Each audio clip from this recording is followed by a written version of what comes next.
Halo guys, selamat datang di video presentasi saya dengan tema prinsip kode etik dalam bisnis. Oke, sebelum saya memulai, saya akan memperkenalkan diri saya sendiri. Nama saya Fiona Wijaya dan saya mengambil prodi akuntansi sore. Saya akan menjelaskan beberapa materi di dalam tema ini. Yang pertama, ada pengertian profesi. Pada mulanya pengertian profesi dimaksudkan sebagai sebutan untuk pekerjaan yang mulia dilakukan oleh dokter, akuntan, pengacara, dan sejenisnya.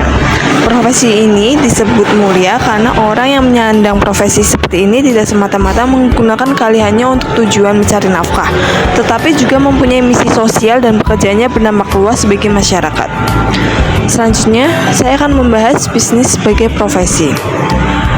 Bisnis sendiri dapat diartikan sebagai suatu lembaga atau wadah di mana di dalamnya berkumpul banyak orang dari berbagai latar belakang, pendidikan, dan keahlian untuk bekerja sama dalam menjalankan aktivitas produktif dalam rangka memberikan manfaat ekonomi seperti pendapatan atau keuntungan bagi semua pelaku bisnis yang berkepentingan (stakeholders).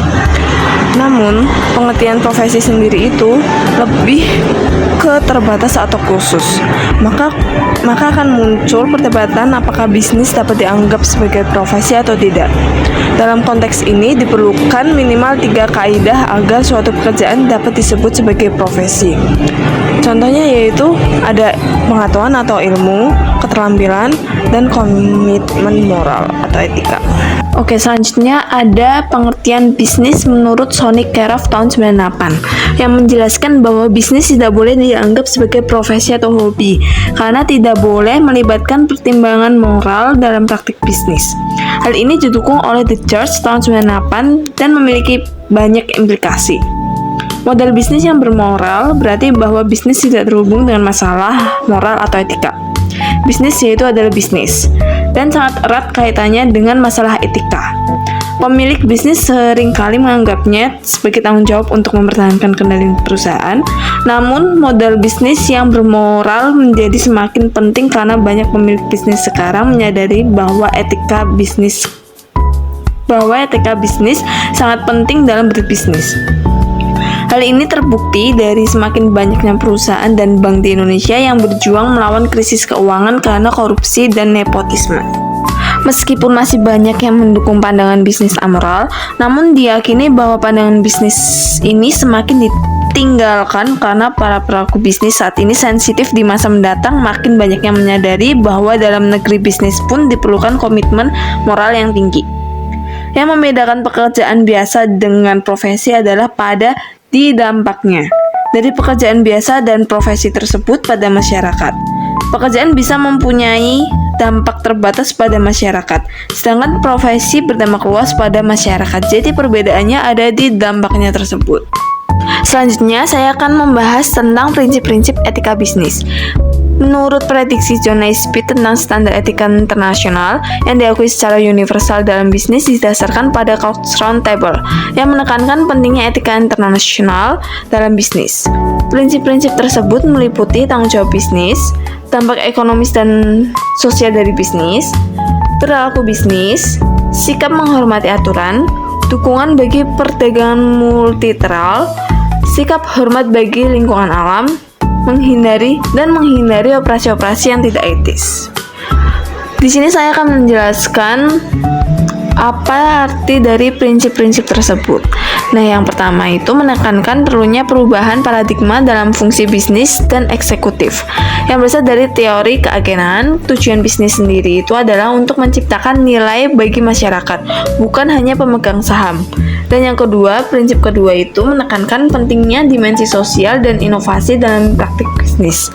Prinsip ini juga menekankan perlunya iklim, kepercayaan, dan komitmen untuk memastikan kegiatan bisnis global berkontribusi pada status ekonomi suatu negara. Dan prinsip yang ketiga menekankan pentingnya membina kerjasama dan keterbukaan di antara para pelaku bisnis. Prinsip keempat menyerukan pengembangan hukum dan peraturan multilateral yang memastikan bahwa semua pihak menghormati dan menegakkan hukum tersebut. Prinsip kelima bertujuan untuk mempromosikan kerjasama global dalam mencapai status ekonomi global. Dan prinsip yang keenam, menekankan pentingnya memastikan keselamatan semua kegiatan bisnis, termasuk perlindungan lingkungan dan perlindungan lingkungan. Dan yang prinsip ketujuh, yang terakhir, adalah mendorong bisnis untuk menghindari praktik yang tidak etis, seperti perpajakan, pencucian uang, korupsi, dan praktik yang tidak etis lainnya. Di sini ada prinsip etika bisnis menurut Sonny Caraff tahun 98. Prinsip otonomi menunjukkan sikap kemandirian, kebebasan, dan tanggung jawab yang berarti orang yang dapat mengambil suatu keputusan dan melaksanakan tindakan berdasarkan kemampuannya sendiri. Dan yang kedua, prinsip kejujuran mencantumkan sikap bahwa pemikiran adalah yang dikatakan dan yang dikerjakan, berarti meliputi pelaksanaan komitmen, kontrak, dan perjanjian, serta membangun jaringan bisnis dan tim kerja. Yang ketiga, ada prinsip keadilan menanamkan sikap untuk memperlakukan semua pihak secara adil, yang tidak membeda-bedakan dari berbagai aspek, baik dari ekonomi, hukum, ras, suku, dan jenis kelamin untuk memperoleh kesempatan yang sama. Yang keempat, ada prinsip saling menguntungkan kesadaran bahwa dalam berbisnis perlu membantu win-win solution, mencakup konsep pemangku kepentingan dalam proses keputusan dan tindakan bisnis sebagaimana yang telah dijelaskan pada bab yang sebelumnya.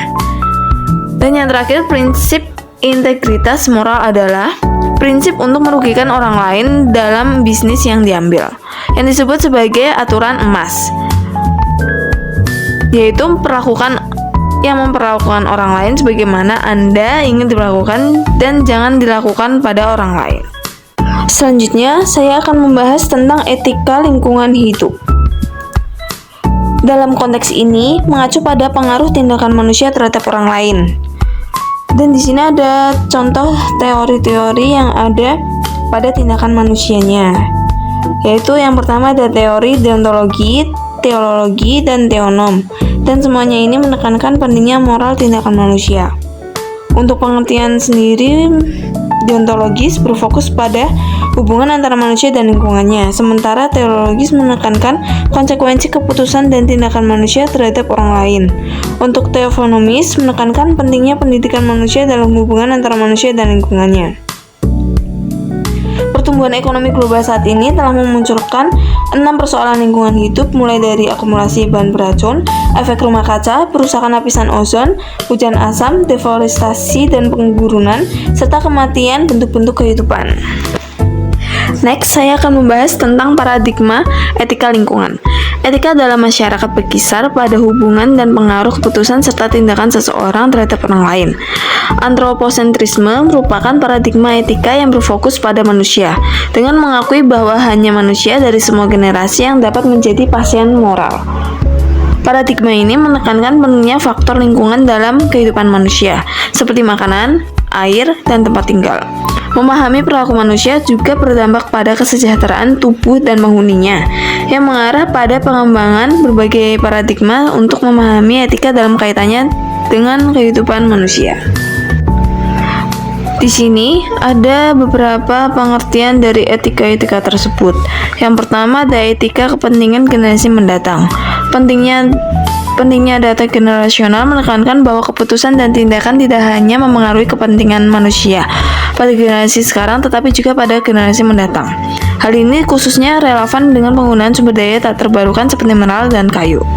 Penggunaan sumber daya ini harus menyeimbangkan pentingnya data generasional. Konsep ini bersifat antroposen karena keputusan dan tindakan yang terkait dengan penciptaan pengetahuan hanya dianggap sebagai hal yang bersifat instrumental, tidak bermakna bagi manusia. Yang kedua ada pengertian dari etika lingkungan biosentris. Konsep ini yang berfokus pada lingkungan daripada manusia adalah sistem ekosistem yang terdiri dari spesies manusia dan non-manusia. Konsep ini bertujuan untuk melindungi, mengayomi, dan membimbing manusia agar menghormati semua spesies kehidupan dan semua anak di lingkungan sebagai elemen yang memiliki hak atas kehidupan dan kesejahteraan mereka. Namun, ada perbedaan antara konsep spesies non-manusia dan manusia. Dengan beberapa pihak berpendapat bahwa manusia harus diperlakukan sebagai pasien moral, sementara pihak lainnya memandang mereka sebagai flora atau fauna. Yang ketiga ada etika ekosistem.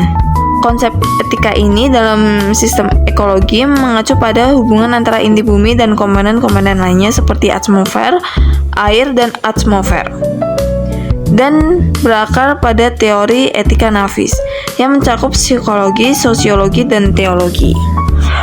Selanjutnya, saya akan membahas tentang kode etik di tempat kerja. Etika yang dipelajari dan diterapkan dalam konteks umum dan bisnis. Dalam setiap organisasi bisnis, ada banyak orang yang bekerja sama untuk mencapai tujuan bisnis. Ini termasuk manajer, direktur, dan anggota dewan. Organisasi bisnis dibagi menjadi berbagai fungsi seperti manajemen, produksi, pemasaran, keuangan, akuntansi, dan SDM atau sumber daya manusia. Sementara fungsi-fungsi ini menjadikan organisasi bisnis sebagai entitas yang bersatu. Ada perbedaan dalam tujuan dan sasaran, pengetahuan dan keterampilan, dan tugas-tugas khusus yang terkait dengan tindakan dan keputusan yang diambil. Meskipun etika umum dalam semua fungsi dan peran, etika khusus diterapkan dalam berbagai fungsi atau pekerjaannya. Pada bagian berikut ini akan dibahas prinsip dan isu etika untuk beberapa fungsi seperti fungsi sumber daya manusia (SDM), pemasaran akuntansi, keuangan, teknologi informasi, dan fungsi-fungsi lainnya. Di sini saya juga memberikan satu contoh studi kasus dalam tema ini. Saya mengambil kasus Enron tahun 2001. Enron ini memiliki perusahaan energi asal Amerika Serikat yang terbukti melakukan manipulasi akuntansi untuk menyembunyikan utang perusahaan dan memasukkan laporan keuangan agar terlihat menguntungkan bagi mereka semua. Skandal ini akhirnya terungkap dan menyebabkan kebangkrutan Enron. Ribuan karyawan kehilangan pekerjaan dan para investor mengalami kerugian besar.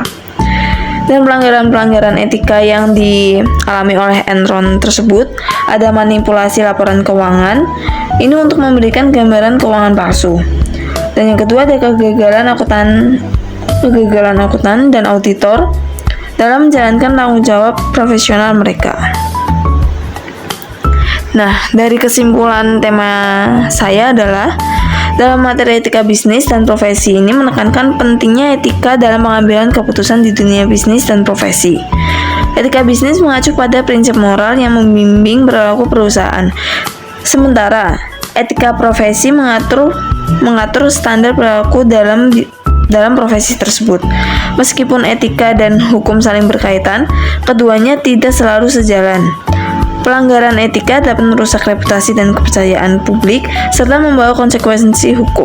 Oleh karena itu, organisasi dan individu perlu membangun budaya etika melalui kode etik, pelatihan, dan kepatuhan terhadap prinsip-prinsip moral untuk memastikan tanggung jawab sosial dan integritas dalam menjalankan tugas profesional mereka. Baik, sekian dari saya. Terima kasih. Mohon maaf apabila ada kesalahan atau penggunaan kata yang salah. Terima kasih.